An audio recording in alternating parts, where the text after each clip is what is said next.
Hello friends, welcome my YouTube channel. साथियों, इस video में हम 71वीं बीपीएससी जो 2025 में 13 सितंबर 2025 को क्वेश्चन आया है, उसका पूरे एनालिसिस, इतिहास का एनालिसिस करेंगे। जो इतिहास है, करीबन टोटल 30 क्वेश्चन आए हैं। सबसे ज़्यादा जो क्वेश्चन आए थे, 30 क्वेश्चन आए इतिहास से, जिसमें कि 21 क्वेश्चन जो है मॉडर्न हिस्ट्री से आए। 21 क्वेश्चन मॉडर्न हिस्ट्री से आए और 5 क्वेश्चन प्राचीन इतिहास से और मध्यकालीन इतिहास से 4 क्वेश्चन आए। तो इन सबको बारी बारी से देखेंगे। पूरा वीडियो ध्यान से देखिए, आपको यहाँ पे आंसर की एक्यूरेसी के साथ मिलेगा और विस्तृत रूप से मिलेगा। चलिए बढ़ते हैं और आगे की ओर देखते हैं। ये आपका ओरिजिनल सीट है, ओरिजिनल क्वेश्चन पेपर है, जिसका बुकलेट संख्या H होगा, वो ये मुझे प्राप्त हुई है। इससे हम आगे बढ़ेंगे। आगे बढ़ते हैं। प्रश्न संख्या, इतिहास का प्रश्न संख्या जो है 46 से स्टार्ट है। कितना से है? 46 से। इस वीडियो में इतिहास का देखेंगे, अगले वीडियो में पॉलिटिकल का देखेंगे और अलग अलग विषय का एक साथ अलग अलग विषय देखेंगे। चलिए, आपका स्क्रीन पे दिख रहा होगा 46 नंबर प्रश्न जो है। 46 नंबर प्रश्न क्या कह रहा है कि कांग्रेस में किस भारतीय नेता ने प्रथम बार उदारवादियों पर सुरक्षित वाल्व सिद्धांत का प्रयोग का आपेक्षा लगाया था? तो इसका सही आंसर हो जाएगा लाला लाजपत राय। इसका हो जाएगा सही आंसर हो जाएगा ए, लाला लाजपत राय। अच्छा, इसमें त्वरित चालक का सिद्धांत दिया था गोपाल कृष्ण गोखले। अगर त्वरित चालक सिद्धांत का बात किया जाए तो गोपाल कृष्ण गोखले हो जाएगा, गोपाल कृष्ण गोखले हो जाएगा। चलिए अगला प्रश्न देखते हैं, प्रश्न संख्या 47 में। प्रश्न संख्या 47 देखते हैं। 47 में क्या प्रश्न संख्या है कि दिल्ली में उस राजकीय प्रवेश के आगमन पर किस वायसराय पर बम फेंका था? तो उस समय जो था 1911 की बात था। 1911 में जब भारत की राजधानी कोलकाता से दिल्ली स्थानांतरण हो रही थी, तो उस समय कार्यकाल था लॉर्ड हार्डिंग का था। तो उन्हीं पे जो है बम फेंकने का प्रयास किया गया था। तो सही आंसर हो जाएगा सी। अगला प्रश्न देखते हैं। 1911 में कैलिफोर्निया विश्वविद्यालय में भारतीय दर्शन शास्त्र के प्रोफेसर बनाने का अवसर किसे मिला है? तो उस समय अवसर मिला था लाला हरदयाल को। सही ऑप्शन हो जाएगा सी, लाला हरदयाल को। अगला प्रश्न देखते हैं। अगला प्रश्न है कि MAO कॉलेज अलीगढ़ के प्रधानाचार्य का नाम बताएं जिसने 19वीं शताब्दी के अंतिम दशकों में मुस्लिम संप्रदाय को बढ़ावा दिया था। तो मुस्लिम संप्रदाय को बढ़ावा देने वाले थे, ये ऑप्शन हो जाएगा कौन? डी, थियोडोर बैंक हो जाएगा। अगला प्रश्न देखते हैं।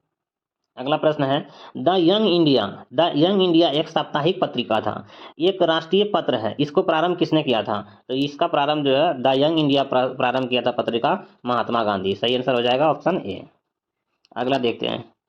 अगला प्रश्न है 101 से। प्रश्न संख्या कितना? 101 से। किस कमीशन ने सभी भारतीय राजनीतिक समूहों और दलों को किसी भी भारतीय सदस्य शामिल नहीं करने के कारण बेचैनी पर बल दिया गया था? तो आप जानते हैं जो हुआ था 1927 में। कब? 1927 में एक कमीशन का गठन होता है जिसका नाम है साइमन कमीशन। जिसका नाम क्या था? Simon commission. 1927 में गठन हुआ था और 1928 में भारत आया था। और इसमें ये एक भी भारतीय सदस्य नहीं था। इसमें क्या था? एक भी भारतीय सदस्य नहीं था। इसे चेम्सफोर्ड अधिनियम के नाम से भी जाना जाता है। यह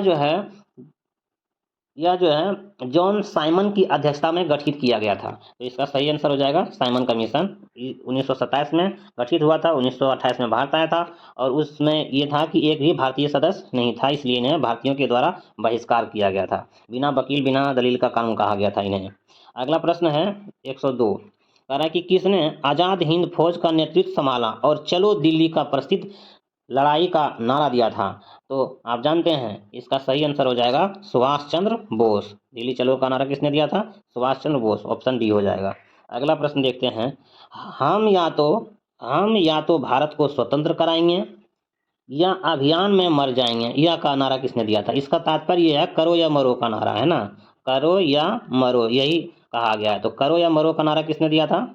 महात्मा गांधी के द्वारा दिया गया था, महात्मा गांधी के द्वारा। अगला प्रश्न है 103, 104 में किसने क्या कहा है? 104 कह रहा है कि किसने बांटो और छोड़ो का नारा बुलंद किया था? तो बांटो और छोड़ो का नारा बुलंद किया था MA जिन्ना ने, मोहम्मद अली जिन्ना ने किया था। बांटो या छोड़ो का नारा दिया था कब? 1943 में दिया था। 1943 में दिया था, बांटो या छोड़ो का नारा दिया था। अगला देखते हैं प्रश्न संख्या 5। 5 में क्या है, किस अधिनियम ने भारतीय विभाजन को 2 नए स्वतंत्र भारत और पाकिस्तान राज्यों को मूर्ति के रूप दिया था? तो आप जानते हैं भारतीय स्वतंत्रता अधिनियम 1947 के तहत भारत और पाकिस्तान के बीच जो है बंटवारा हुई थी। तो इसका सही आंसर हो जाएगा सी ऑप्शन। अगला देखते हैं कि किस कांग्रेसी नेता ने 1918 में बिहार की यात्रा की ताकि होम रूल गतिविधियों को बल मिल सके? तो देखिए यहाँ पे आंसर एनी बेसेंट भी नहीं होगा और बाल गंगाधर तिलक भी नहीं होगा। इसका सही आंसर हो जाएगा महात्मा गांधी। इसका सही आंसर क्या हो जाएगा? महात्मा गांधी। तो इसका सही आंसर हो जाएगा महात्मा गांधी, क्योंकि ये प्रश्न पूछ रहा है 1918 में बिहार की यात्रा का ताकि होम रूलिंग की गतिविधि पर बल दिया गया था, तो उस समय महात्मा गांधी हो जाएगा सही आंसर इसका। अगला प्रश्न देखते हैं 107। चंपारण कृषि कमेटी की नियुक्ति किसके बीच समझौता हुई थी? तो चंपारण कृषि कमेटी के बीच जो समझौता हुआ था वो भारत सरकार और महात्मा गांधी के बीच हुआ था। सही ऑप्शन हो जाएगा कौन सा? बी। सही ऑप्शन हो जाएगा बी। अगला प्रश्न देखते हैं 108। 108 में है बिहार में किसान सभा का प्रमुख नेता कौन थे? तो बिहार में किसान सभा का प्रमुख नेता जो है सहजानंद सरस्वती थे। याद रखिएगा सहजानंद सरस्वती सही आंसर हो जाएगा इसका। अगला प्रश्न देखते हैं विक्रम पुलिस थाने के अंतर्गत राष्ट्रीय ध्वज को फहराते समय किसको मार दिया गया? तो इसका जो सही आंसर हो जाएगा किसको मार गिराया था, तो इसका सही उपरोक्त में से कोई नहीं हो जाएगा। इसका हो जाएगा कौन सा? उपरोक्त में से कोई नहीं। तो ये जो मार गिराया था उस समय उसका नाम था क्या? जय मंगल पांडे। उसका नाम क्या था? जय मंगल पांडे। जय मंगल पांडे था इसका। तो इसे ऑप्शन में ही नहीं है, इसलिए हो जाएगा नन ऑफ दीज, इनमें से कोई नहीं। अगला प्रश्न देखते हैं 110। 110 में क्या कह रहा है? मार्च 1939 में बिहार के मुख्यमंत्री कौन थे? तो मार्च 1939 में बिहार के मुख्यमंत्री थे श्री कृष्ण सिंह। सही ऑप्शन हो जाएगा श्री कृष्ण सिंह। ऑप्शन हो जाएगा सी। अगला प्रश्न देखते हैं। अगला प्रश्न है 111। सूचीबद्ध को मिलाना है। 111 में क्या है? सूचीबद्ध को मिलाना है। सूची मिलाना है 1 और 2 को सूची मिलाना है। देखिए इसको आप एक टिक कीजिए सब मिल जाएगा। आप जानते हैं कि गिरनार कहाँ का है? करा कि प्राचीन भारतीय स्थल और वर्तमान में किस राज्य में है? प्राचीन भारतीय स्थल जो है वर्तमान में भी किस राज्य में मिलाना है? तो एक ऑप्शन यदि आपको पता है कि गिरनार कहाँ है, गुजरात के लिए है, तो गिरनार हो जाएगा गुजरात। यानी सी का 2 होना चाहिए। तो सी का 2 इस ऑप्शन में कहाँ पे है? देखिए सी का 2 इसमें है, सी का 2 इसमें नहीं है, सी का 2 इसमें नहीं है, ये भी सब गायब हो जाएगा। इसलिए इसका सटीक आंसर हो जाएगा कौन सा? सही आंसर हो जाएगा 1 नंबर का जो है, और बाकी सब मिला लीजिए। अगला प्रश्न है 112। 112 में क्या कह रहा है? निम्नलिखित में से कौन सा ऋग्वेदिक युग से संबंधित नहीं है? देखिए ऋग्वेदिक युग से संबंधित नहीं कर रहे हैं, ध्यान रखिएगा ऋग्वेदिक युग से संबंधित नहीं है। तो नहीं है तो इसमें हो जाएगा कौन सा? गार्गी। बाकी सब संबंधित है, अपर्णा, घोषा, अपाला और ये विश्वावरा सब है, ये ऋग्वेदिक से संबंधित है, लेकिन ये नहीं है। नहीं वाला पूछा था इसलिए ये सारे संबंधित हैं। अगला हो गया 113। फिर सूचीबद्ध को मिलाना है। 113 में मिलान करना है। तो इसमें कहना है कि घटना स्थल और संबंधित व्यक्ति से है। तो इसमें आपको एक अगर पता है, जैसे सुदर्शन झील का निर्माण किसने करवाया था? चंद्रगुप्त मौर्य ने करवाया था। यानी डी नंबर का होगा 1। तो डी का 1 इसमें है, देखिए डी का 1 इसमें है, डी का 1 इसमें है, बाकी किसी में नहीं है। इसमें भी डी का 1 नहीं है, ये भी नहीं होगा, ये भी नहीं होगा, इसलिए ये हो जाएगा कौन सा? ऑप्शन बी हो जाएगा। बाकी सब मिला लेना खुद से जो है। अगला है 114। 114 में क्या कह रहा है? निम्नलिखित शासकों में से किसने सबसे अधिक समय तक शासन किया था? तो इसमें सबसे अधिक समय तक शासन जो किया है, तो इसका सही आंसर हो जाएगा सी, बहलोल लोधी। बहलोल लोधी जो है 1451 से लेकर के 1489 तक इन्होंने शासन किया था, इसलिए सबसे अधिक शासन हो जाएगा किसका? बहलोल लोधी का। अगला प्रश्न देखते हैं 14 के बाद 15। 115 का भी वो अरेंज करना है। 115 में कैसे अरेंज करना है? देखिए 115 में अरेंज करना है कि कौन पहले आया, कौन राजवंश पहले आया है, इसके बारे में देखना है। तो इसमें कहना है कि प्राचीन भारत निम्नलिखित राजवंशों पर विचार कीजिए। प्राचीन भारत में निम्नलिखित वंश पर ही विचार करना है। तो सबसे पहले कौन आया? तो सबसे पहले जो आया है मोर आया है ना, सबसे पहले कौन आया था, मोर। पहला हो जाएगा एक, पहला स्थान पर मोर हो जाएगा। अब इसमें देखिए पहले स्थान पर दो किस्में किस्में है, तो ये तो नहीं होगा, बाकी ये तीनों हो सकता है। उसके बाद कौन आया, मोर के बाद आया सूंग, मोर के बाद कौन आया, सूंग, यानी एक नंबर ये हो जाएगा, दो नंबर ये हो जाएगा, सूंग के बाद कौन आया, ये आ जाएगा, तीसरा नंबर ये हो जाएगा, चौथा नंबर हो जाएगा कन्नव। तो 2 1 4 3, 2 1 4 3, 2 1 4 3 सही ऑप्शन हो जाएगा कौन सा, बी। अगला प्रश्न देखते हैं, प्रश्न संख्या 116। 116 में क्या, निम्नलिखित में से कौन सा तुलसीदास द्वारा नहीं लिखी गई है, नहीं लिखी गई है तुलसीदास द्वारा, ये पूछ रहे हैं। तो इसका सही आंसर जो हो जाएगा, तुलसीदास द्वारा नहीं लिखा गया है, तो साहित्य लहरी का रचना तुलसीदास द्वारा नहीं किया गया है, इसका जो है सूरदास द्वारा किया गया है, सूरदास के द्वारा। इसका हो जाएगा सही आंसर सूरदास। तो 116 का हो जाएगा सी। अब हम प्रश्न संख्या देखेंगे 117। 117 में क्या है, 117 में इमारत है और बनाने वाला का नाम है। तो इमारत और बनाने वाला का नाम थोड़ा इसको जूम कर लेते हैं ताकि साफ से दिख जाए। तो इसमें कहा कि काबुली बाग मस्जिद को किसने बनवाया था, काबुली बाग मस्जिद को जो है किसने बनवाया था, बाबर ने बनवाया था। यानी एक का होना चाहिए 4, तो एक का 4 बी ऑप्शन में भी है और सी ऑप्शन में भी है, यानी ए भी नहीं हो सकता है और डी भी नहीं हो सकता, यहाँ से ये छट जाएगा। उसके बाद देखते हैं 2.5 दिन का झोपड़ा था, 2.5 दिन का झोपड़ा कुतुबुद्दीन ऐबक ने बनवाया था अजमेर में। तो यानी एक 4 का मतलब बी का एक भी होगा, तो इसमें भी एक है और इसमें भी एक है, यानी दोनों चल रहा है। उसके बाद है इलाहाबाद का किला, इलाहाबाद का किला किसने बनवाया था, तो इलाहाबाद का जो किला बनवाया था वो अकबर ने बनवाया था, तो अकबर ने बनवाया था, यानी 3 हो जाएगा। सी का 3, तो सी का 3 बी में है और इसमें नहीं है, इसलिए ये भी गलत हो जाएगा। सब सही ऑप्शन हो जाएगा कौन सा, बी। अगला प्रश्न चलते हैं, प्रश्न संख्या 118। प्रश्न संख्या 118 में क्या है, निम्नलिखित में से कौन सा सुमेलित नहीं है। इसमें सत्याग्रह प्रकाश का स्थापना स्वामी दयानंद सरस्वती ने किया था, ये सही है। जस्टिस पार्टी का स्थापना रामास्वामी नेकर ने किया था और सत्यशोधक समाज का स्थापना ज्योतिबा फुले, ये सब सारे सही है। लेकिन ये जेम्स हिकी वाला गलत है, ये बंगाल गजट का स्थापना किया था, द बंगाल गजट का स्थापना किया था कौन, जेम्स हिकी, तो इससे सही ऑप्शन हो जाएगा बी। अगला देखते हैं 119। 119 में क्या है, 119 में सूची मिलाना है, पिता और पुत्र है दिया गया ऑप्शन में। 119 में क्या है, पिता और पुत्र दिया गया है, यानी कौन किसका पिता है, नया क्वेश्चन पूछा है, हालांकि जानना चाहिए। तो बाबर के पुत्र का नाम क्या था, तो बाबर के पुत्र का नाम था कामरान, यानी 1 का 3 होना चाहिए, तो 1 का 3 होने के लिए बी ऑप्शन तो नहीं होगा और डी ऑप्शन भी नहीं होगा, डी ऑप्शन भी नहीं होगा।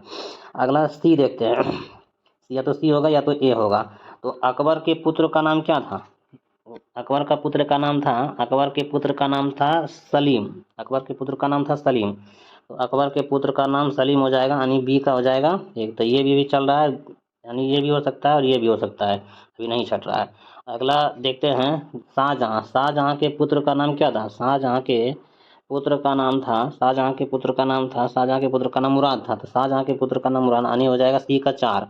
तो सी का 4 किस में है, सी का 4 किस में है, सी का 4 इसमें है, तो ये भी छट गया, यानी सही ऑप्शन हो जाएगा कौन सा, ये हो जाएगा।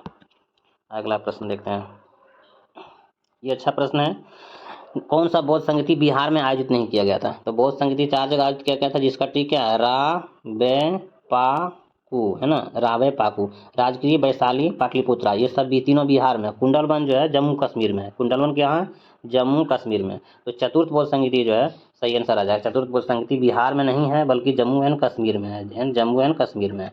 चलिए अगला प्रश्न देखते हैं, सुभाष चंद्र बोस निम्नलिखित में से कौन सा कथन सही है, तो सुभाष चंद्र बोस के लिए पूछ रहा है कौन सा कथन सही है, सुभाष चंद्र बोस के निम्नलिखित कौन सा कथन सही है। वह भारतीय राष्ट्रीय कांग्रेस 1938 में त्रिपुरी शस्त्र का अध्यक्षता किया था, नहीं 1938 में त्रिपुरी शस्त्र नहीं हुआ था, ये गलत है। 1938 में जो हुआ है, 1938 में त्रिपुरी शस्त्र नहीं हुआ, ये गलत है। 1938 में जो हुआ था वो हरिपुरा में हुआ था, कहाँ हुआ था, हरिपुरा में हुआ था, इसलिए ये तो गलत हो जाएगा। हरिपुरा में 1938 त्रिपुरी शस्त्र जो हुआ था, त्रिपुरी हुआ था 1939 में, कब हुआ था, 1939 में, ये तो गलत है। अब कह रहा है कि जनवरी 1941 में वह घर में नज़रबंदी में भाग लिया था, जी हाँ 16 जनवरी 1941 को जो है वह घर में नज़रबंदी में भाग लिया था सुभाष चंद्र बोस ने, तो दूसरा सही हो जाएगा। उन्होंने सिंगापुर में 21 अक्टूबर 1943 को भारत में अस्थायी सरकार का गठन किया था, ये भी सही है, यानी ऑप्शन कौन सा हो जाएगा, 2 और 3 सही होता है, सही आंसर हो जाएगा ऑप्शन ए। ठीक है आगे बढ़ते हैं, अगला प्रश्न है 122। 122 में क्या है कि निम्नलिखित में से कौन सा नालंदा विश्वविद्यालय के आचार्य नहीं थे, ध्यान रखिएगा आचार्य नहीं है, तो इसका नागार्जुन थे, शिलभद्र हो सकते हैं और शांति रक्षित हो सकते हैं। ये कौटिल्य नहीं होंगे, कौटिल्य तक्षशिला का है। कौटिल्य किसका है? तक्षशिला विश्वविद्यालय का प्राचार्य थे। तो इसका सही आंसर हो जाएगा कौन सा? ऑप्शन ए हो जाएगा। अगला प्रश्न है कितना? 123।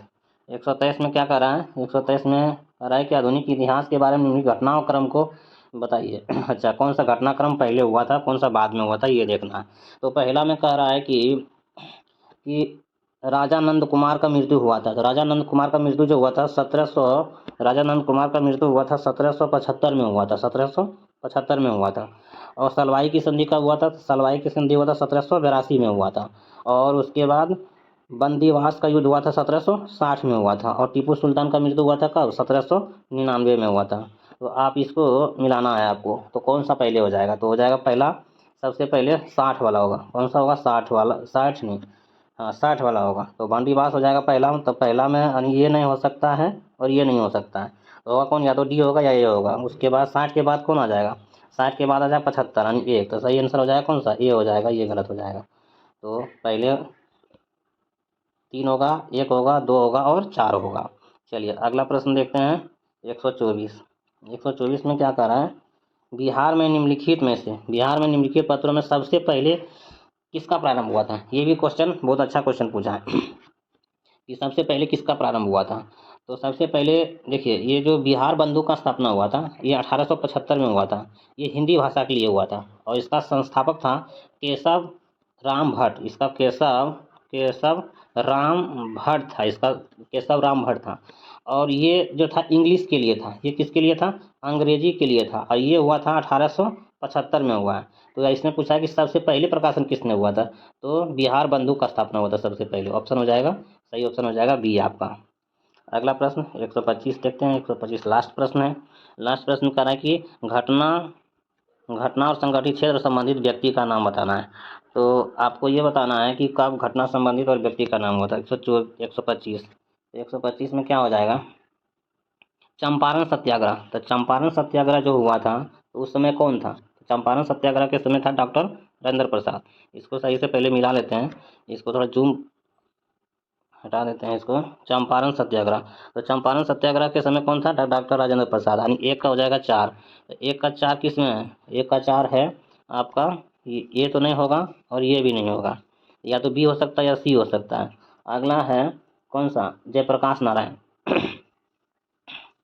तो इसका देख लीजिए कौन सा हो जाएगा? आजाद दस्ता का स्थापना जयप्रकाश नारायण ने किया था। बी का हो जाएगा 1। तो बी का 1 किसमें है? बी का एक इसमें डी ऑप्शन में है। बी का 1 डी ऑप्शन में है। और ये हो जाएगा, छट जाएगा। तो इसलिए हो जाएगा सही ऑप्शन डी। थैंक्स यू दोस्तों। आपको ये वीडियो कैसा लगा? अगर ये वीडियो अच्छा लगा है, बाकी पॉलिटिकल साइंस का है और अन्य हम अगले वीडियो में पॉलिटिकल साइंस या ज्योग्राफी का लेकर के आएंगे। अगर ये वीडियो अच्छा लगा है तो अपने दोस्तों तक शेयर कीजिए, लाइक कीजिए। Thanks for watching. मिलते हैं फिर अगले वीडियो में। धन्यवाद वीडियो देखने के लिए। और अगर अच्छा लगा हो तो अपने दोस्तों तक शेयर कीजिए।